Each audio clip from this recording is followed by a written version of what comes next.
मुंबईत बाहेरच्या राज्यांमधून इतके लोक का येतात? स्पेनमध्ये स्थलांतराच्या प्रश्नावर हिंसाचार का उसळतो? आणि हवामान बदलापासून ते बेरोजगारीपर्यंत जगभरातील कोट्यवधी लोक आपलं घर सोडून दुसऱ्या देशात किंवा दुसऱ्या शहरात का जात आहेत? स्थलांतर हा फक्त एका देशाचा किंवा एका सीमावादाचा प्रश्न नाही आहे. हा आजच्या काळातील सर्वात मोठ्या सामाजिक, आर्थिक आणि राजकीय प्रश्नांपैकी एक आहे. स्पेनमध्ये घडलेल्या घटनांनी हा मुद्दा पुन्हा एकदा चर्चेत आणला. पण प्रश्न हा आहे की केवळ युरोप पुरता हा प्रश्न मर्यादित नाही आहे. भारतातही ग्रामीण भागातून शहरांकडे आणि एका राज्यातून दुसऱ्या राज्यात मोठ्या प्रमाणावर स्थलांतर सुरू आहे. विशेषतः मुंबई, पुणे, नाशिक, छत्रपती संभाजीनगर, नागपूर सारख्या शहरांवर त्याचा मोठा परिणाम होतोय. मग स्थलांतर इतकं का वाढतंय? त्यामागची कारणं काय आहेत? त्याचे फायदे तोटे काय आहेत? आणि भविष्यात हा प्रश्न किती गंभीर होऊ शकतो, हेच आज आपण समजून घेणार आहोत. सुरुवात करूयात स्पेनपासून. मोरोक्कोहून समुद्रमार्गे स्पेनच्या सेउटा सीमा क्षेत्रात स्थलांतरितांची घटना ही पुन्हा चर्चेत आली. त्याचे व्हिडिओ समाज माध्यमांवर व्हायरल झाले. अशी परिस्थिती पहिल्यांदाच निर्माण झालेली नाही आहे. 2021 मध्ये सुद्धा सुमारे 8,000 स्थलांतरितांनी या सीमेत प्रवेश केला होता. आणि यामागे आफ्रिकेतली बेरोजगारी, दारिद्र्य, हिंसाचार, तिथला दहशतवाद आणि युरोपमधील रोजगाराच्या संधी हे प्रमुख घटक होते.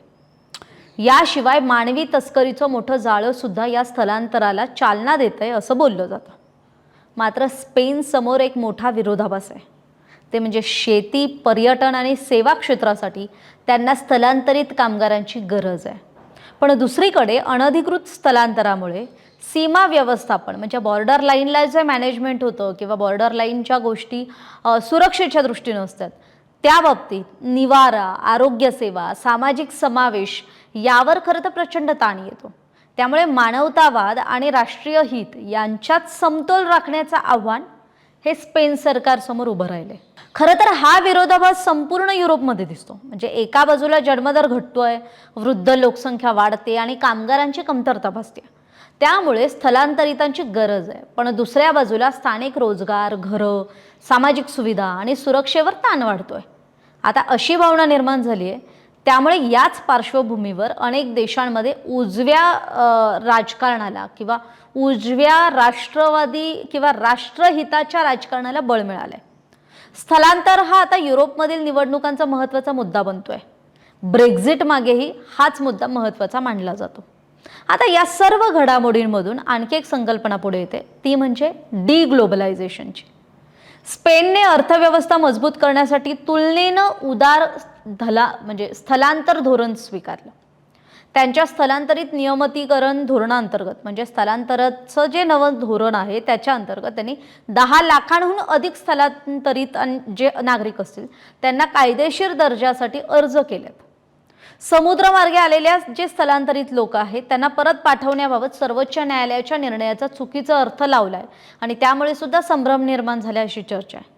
दुसरीकडे स्थलांतर विरोधी राजकीय पक्षांनी या घटनांचा राजकीय अजेंड्यासाठी वापर केला आणि सोशल मीडियावर दिशाभूल करणारी माहिती ही मोठ्या प्रमाणात पसरवली. आता आपण जेव्हा युरोपमधल्या स्थलांतराविषयी बोलतोय, स्पेन आणि मोरोक्कोच्या स्थलांतराविषयी बोलतोय, तर आपण एक बघितलं पाहिजे की संयुक्त राष्ट्राची जी 2024ची आकडेवारी आहे ती काय सांगते. तर जगातील सर्वात मोठा स्थलांतराचा मार्ग म्हणजे मेक्सिको ते अमेरिका. या मार्गावर जवळपास 1.2 कोटी स्थलांतरित आहेत. त्यानंतर अफगाणिस्तान ते इराण, मग सिरिया ते तुर्की आणि रशिया ते युक्रेन या मार्गावर प्रत्येकी सुमारे 50 लाख स्थलांतरित आहेत.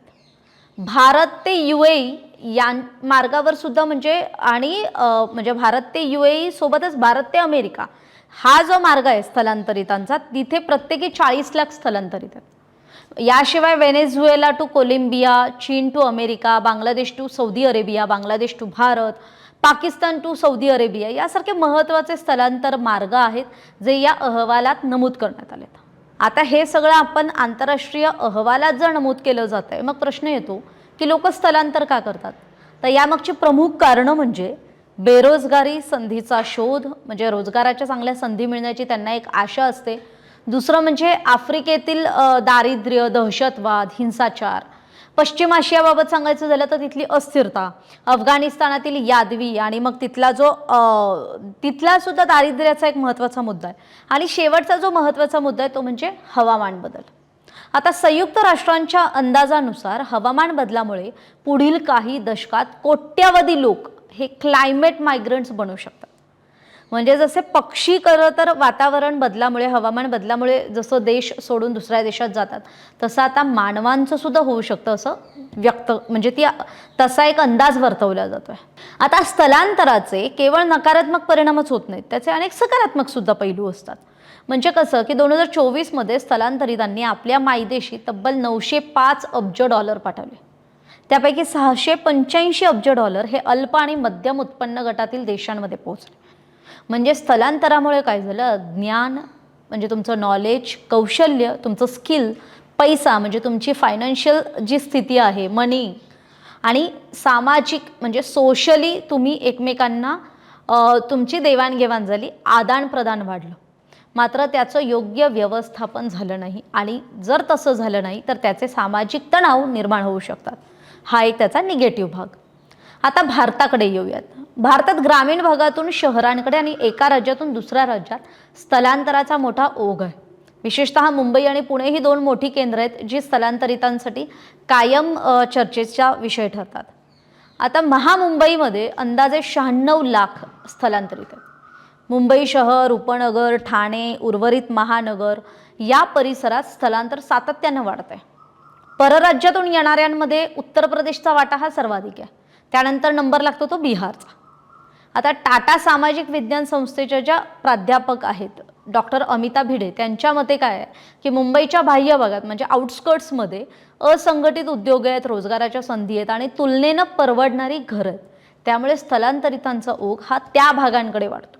पुण्याचं चित्रही काही वेगळं नाही आहे, तसंच आहे. शिक्षण, IT हब आहे, औद्योगिक क्षेत्र आहे, रोजगाराच्या संधी आहेत. त्यामुळे काय होतं, दरवर्षी अंदाजे 4 ते 5 लाख नागरिक हे पुण्यात येतात. म्हणजे महाराष्ट्रासह बिहार, UP, MP म्हणजे मध्य प्रदेश, पश्चिम बंगाल, ओडिशा, गुजरात, राजस्थान, छत्तीसगड, कर्नाटक, तमिळनाडू इथून सुद्धा मोठ्या प्रमाणावर लोकांचं पुण्याकडे येणं होतं. एक गोष्ट मात्र स्पष्ट आहे, आपण ज्यावेळेस स्थलांतराविषयी बोलतोय तेव्हा स्थलांतर हा काही केवळ एका सीमावादाचा किंवा एका देशाचा विषय नाही आहे. तो अर्थव्यवस्था, रोजगार, शहरांची क्षमता, सामाजिक समतोल, मग राष्ट्रीय सुरक्षा या सगळ्या मुद्द्यांशी जोडलेला एक जागतिक प्रश्न बनला आहे. त्यामुळे स्थलांतर पूर्णपणे थांबवणं कदाचित शक्य नसेल, पण त्याचं नियोजनबद्ध आणि संवेदनशील व्यवस्थापन करणं नक्कीच शक्य आहे. आणि भविष्यात जगाची दिशा काय असेल हे ठरवण्यात सुद्धा स्थलांतराचा मोठा वाटा असणार आहे, हे आपल्याला लक्षात घ्यायला हवं. तुमच्या मते स्थलांतर ही विकासाची संधी आहे की वाढत चाललेलं सामाजिक आणि आर्थिक आव्हान आहे? तुमचं मत आम्हाला कमेंटमध्ये नक्की सांगा. अशाच सखोल तथ्य आधारित किंवा माहिती आधारित एक्सप्लेनर्ससाठी सकाळचं यूट्यूब चॅनल सबस्क्राईब करायला विसरू नका. व्हिडिओ आवडला असेल तर जास्तीत जास्त लाईक करा आणि हा व्हिडिओ जास्तीत जास्त लोकांपर्यंत पोहोचवा. धन्यवाद. महाराष्ट्रातील सर्व बातम्यांचे विश्वासार्ह व्यासपीठ. सकाळच्या सर्व सोशल मीडिया प्लॅटफॉर्मला लाईक, फॉलो आणि सबस्क्राईब करा. तसंच सर्व नोटिफिकेशनसाठी बेल आयकॉन प्रेस करायला विसरू नका.